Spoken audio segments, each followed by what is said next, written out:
Across our 10,000 kilometre northern coastline here in Australia, we have a group of dedicated biosecurity officers, scientists and Aboriginal Torres Strait Islander rangers monitoring our plants, animals and oceans. We are also recording what is it changing. Our trading partners need proof that we don't have the pests and diseases that can damage their countries.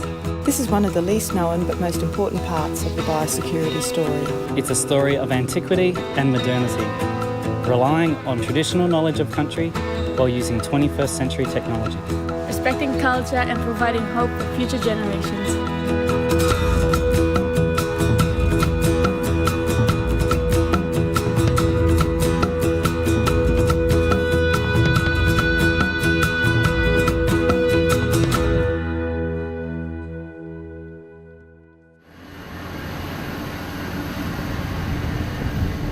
As Australia grows and more water, road and rail infrastructure is built, it's important that we keep the remote and regional parts of our country safe.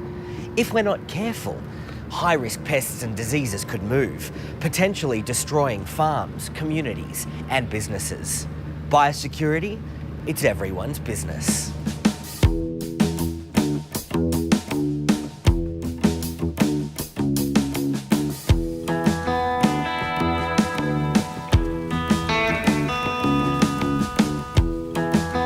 Sentinel herd is, it's just like a small group of animals, say 25 to 30 head of animals.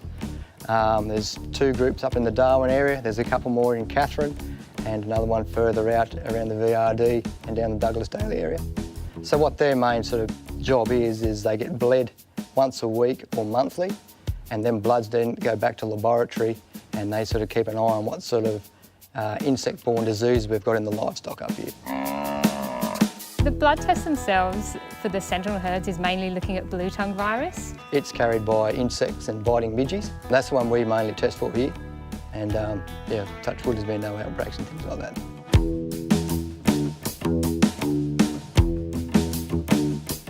Before we do the cattle bleed, we set the telecoid strap for 3 days. With that strap, we monitor for those sandfly that hangs around the cattle's eyes. And at night, there's a green light, so the flies come to the trap, then they get sucked down to this bottle here. Then we send the bottle down to our cans to check if these cattle have blue tongue. In addition to that, we're looking at the general health of the cattle and looking for signs of other diseases that we don't currently have in Australia. Some of the diseases we look for are foot and mouth disease, surra and screwworm fly. So what exactly is this trap? This is we monitor for the screwworm fly. It lays its eggs on live flesh, then eats the live flesh. So we get the 2 lure in here. One attracts the male fly and one attracts the female. Yeah, it smells a little bit. Yeah. It smells a lot, actually. Oh, that's rich. Whew. And so what does it actually do? It lures the fly in, and then what happens? Yeah, lures the fly in, then we got a tiny strip of insecticide strip here, just hooked on, which kills the fly and stops them from escaping when we collect the flies. And then once you've collected the fly, what happens to it? We take the flies back to the office, we freeze them for treatment, then we send them down to cans for identification. Standing behind me are some full-time employees of the Department of Health. These chickens put their well-being on the line for ours. This is a sentinel flock of chickens, and they are used by the Department of Health to monitor for endemic viruses that could affect the human population. The viruses are transmitted via mosquito bites. So mosquitoes breed, they bite an infected animal, and then they carry the virus in their body, and then they transmit it to the next animal they bite. And that could be a chicken, that could be a horse or a person or any kind of animal. The consequences of any of those diseases getting into Australia would have a big impact on our domestic livestock and our export markets, which would be very detrimental to Australian agriculture. In addition, some of those diseases could affect our native wildlife, and obviously we don't want that to happen. Extremely important for the cattle industry. It's for our export industry in particular, we need to be clean and to be seen that we're onto these things and monitoring and got procedures in place. So their main job, even though they're only a small group of animals, really important for the cattle industry up here and our export.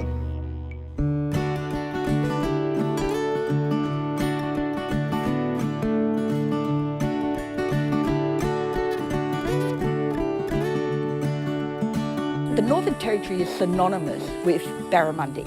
At the end of the day, barramundi really is Australia's fish. It's, got an Aboriginal name, it's what people equate with Australia. We're a fifth generation Northern Territory family, and from our point of view, the river behind us, the Adelaide River, is, got lots of barra in it. So if something comes in that causes a problem in the wild, it's going to affect not just our business, but it will also affect Indigenous communities, it'll affect commercial fishing, it'll affect tourism. Fish farming is important for the environment to ensure that we can have adequate supplies of fish for Australian consumers. In the context of the Australian industry, Humpty Doo barramundis are grown from being the smallest to become the largest supplier of barramundi in Australia.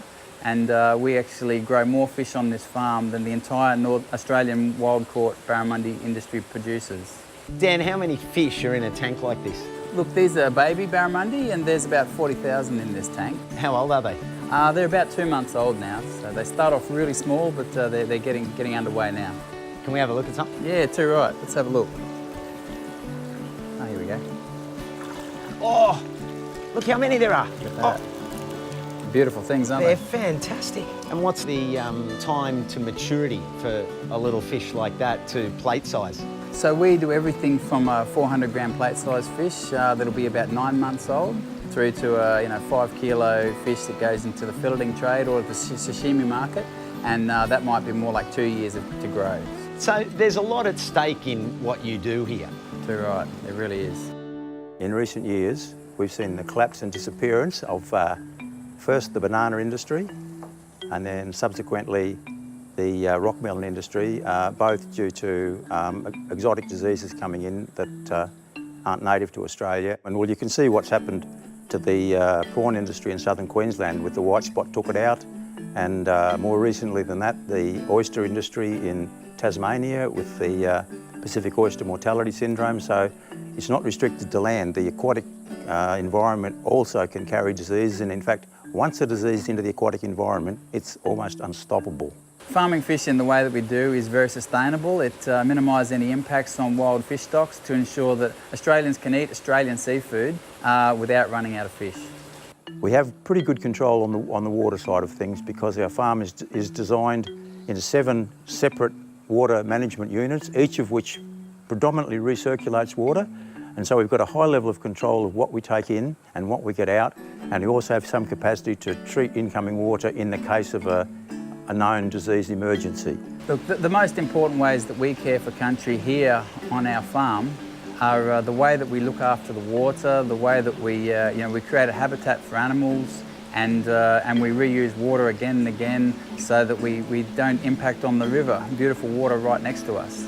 So one way that Australians can help to support farmers like myself to look to care for country is to consider your purchasing when you're buying product. Look to buy Australian locally sourced product because it is sustainably produced in a considered way, and that enables us to continue to look after our country.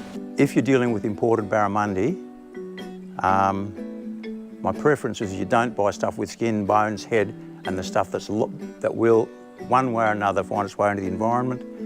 But at the same time, we're not saying don't eat imported fish. We're not trying to block people's access to imported barramundi. What we're trying to do is keep out diseases that will destroy our business, our industry, and our beautiful natural environment here, and that's what we don't want to happen.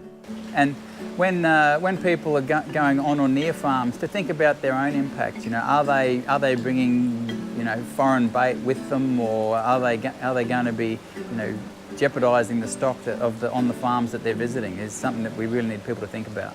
What we can do as fishermen is when we're going to go fishing, consider the bait that we use. If you're using something that's imported, it's likely come from a place where there are contagious diseases and they can be introduced into the Australian environment. Whether that's using a prawn that's come from overseas, or whether it's using a head from an imported barramundi in a crab pot, is a problem. I don't know what the dollars are for tourism in the Northern Territory in terms of barra fishing, but people come to Darwin, they want to catch a barra, they want to eat a barra. And so if that opportunity is not available to them, then, you know, it's massive. We care a lot about the environment that we're working in. Our business depends on it. That's where our heart is as well. Just like a big dog, really. They're sort of pretty friendly, and yeah, it's nice to be around. We're in the middle of an operating farm today, so lots of things operating all the time.